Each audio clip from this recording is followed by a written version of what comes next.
So ఇప్పటికే cherry, Pawan తన సత్తా చూపించేశారు. ఇక మిగిలింది బన్నీ ఒక్కడే.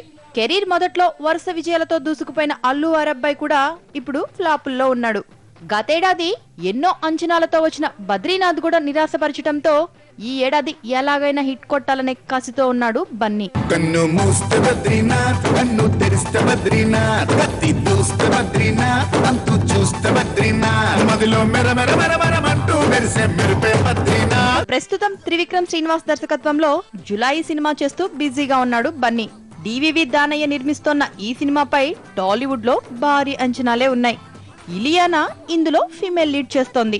కలేజా లాంటి డిజాస్టర్ తర్వాత త్రివిక్రమ్, బద్రీనాథ్ తర్వాత బన్నీ కలిసి చేస్తున్న సినిమా కావడంతో ఈ కాంబినేషన్ ఖచ్చితంగా జల్సా చేయిస్తుందనే నమ్మకంతో ఉన్నారు మెగా ఫ్యాన్స్.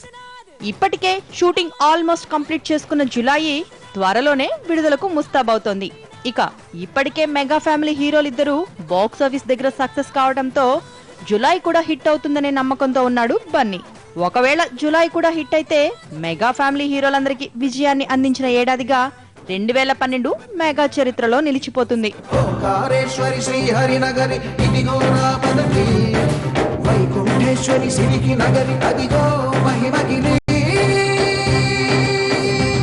ఇక ఇదే ఏడాది మరో 2 మెగా మూవీస్ కూడా విడుదల కానున్నాయి.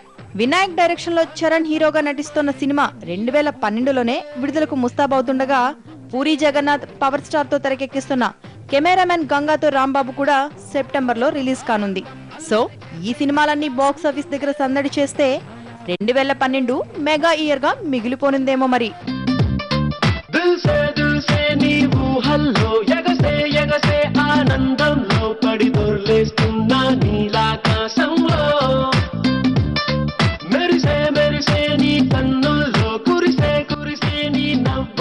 చెలి దూకేస్తున్నా తికమకలో